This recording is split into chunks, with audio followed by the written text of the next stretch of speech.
Hi, Leah with my sewing room here. We're going to go through setting up a Bernina L890 serger for a combination stitch with a 3-thread overlock and a chain stitch.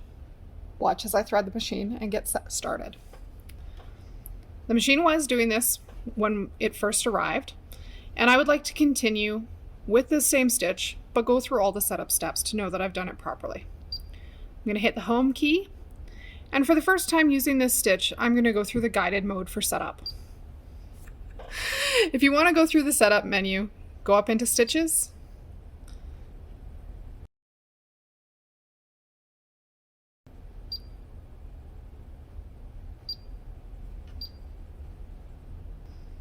This will walk us through all the steps we need to do to set up this stitch from the beginning.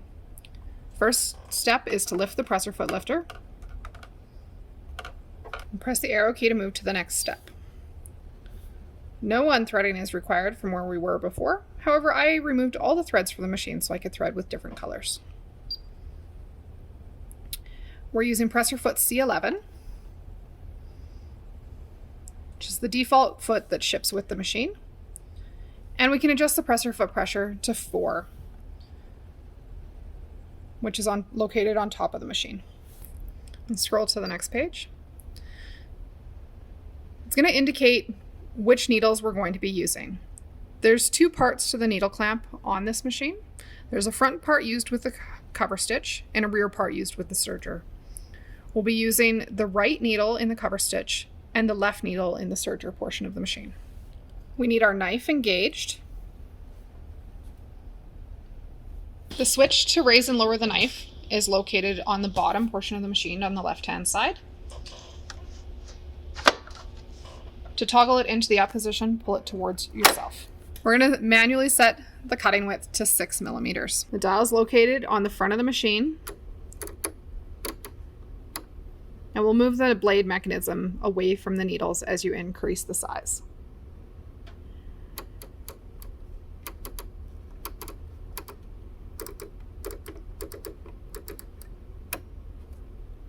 We're going to attach the knife cover insert.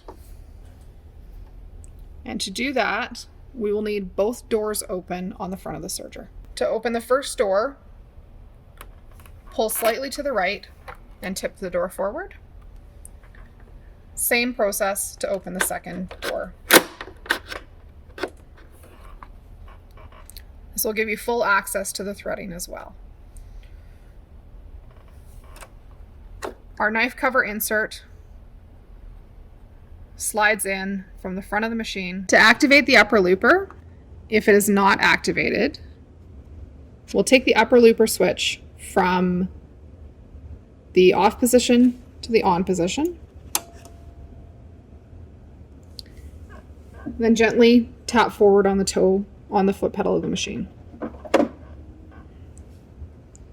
That will engage it and allow it to be a functional looper again. Continuing on with setup, we're going to ensure that the upper looper converter is not engaged.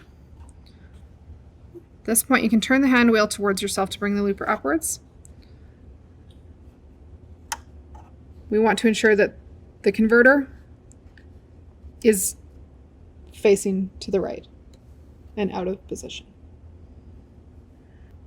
We're going to be using the rolled hem selection lever in the O position for overlocker. R is for rolled hem. O is for a true overlock stitch.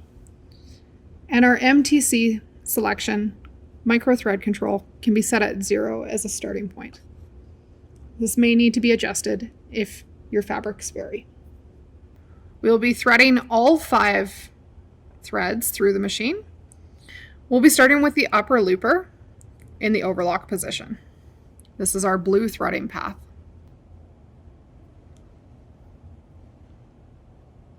When you get the threads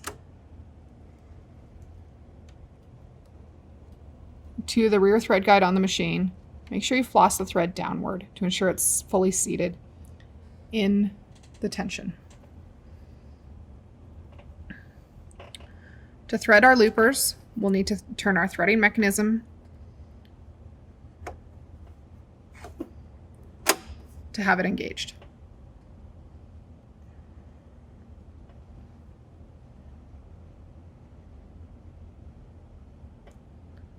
leaving about 18 inches of thread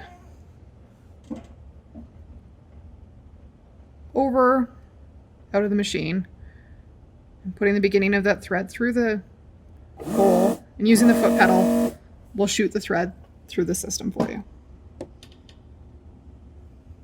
Different thread cones may require you to flip your spool cones. Same as before, floss the thread through the rear thread guide.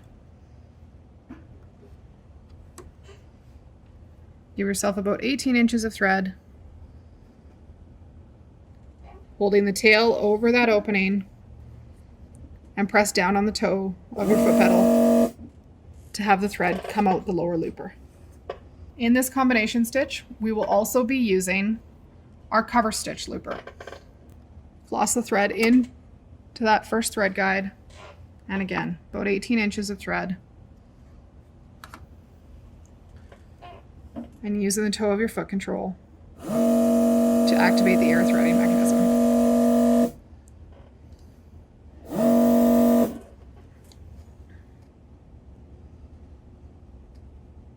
All three loopers are engaged in this combination stitch.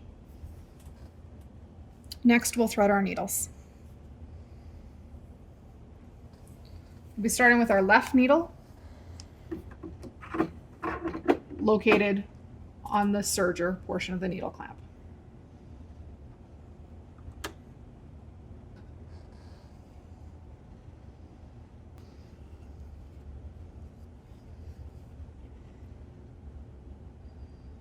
We'll follow the thread behind the first green thread guide, over the lower green thread guide here,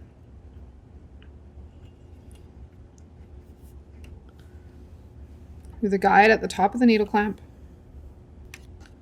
I like to use tweezers to thread the needles on this machine.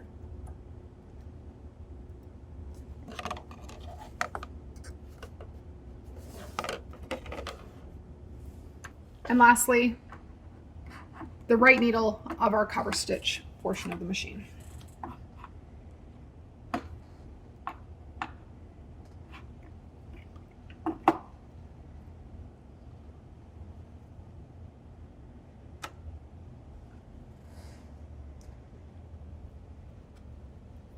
Following the yellow thread guides.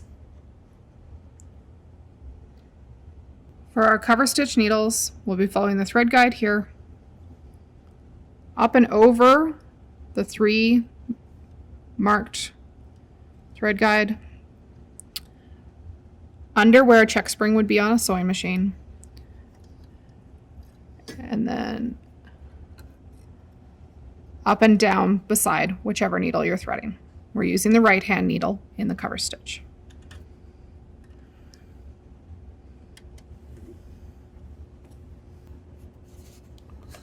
And place all of your threads back behind your foot. Before we're ready to stitch, we need to ensure that we disengage the threading mechanism. This will allow the hand wheel to turn freely. Now that we're fully threaded and fully set up, we're ready to start stitching. And close both doors and reattach your cutoff spin. When you first start stitching, I would recommend taking a few hand wheel turns to make sure that everything is moving freely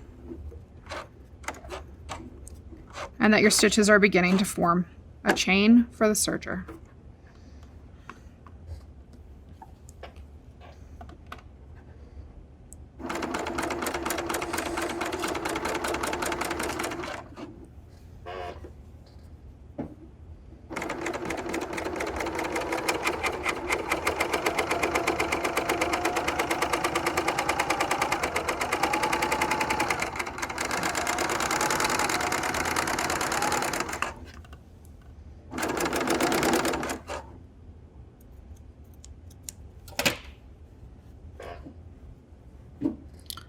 Our first stitch on this new machine. 3-thread overlock along the outside using the green, blue, and red threads, as well as a chain stitch using the yellow and purple threads. It's a nice secure stitch. often found on the inside seam of pants.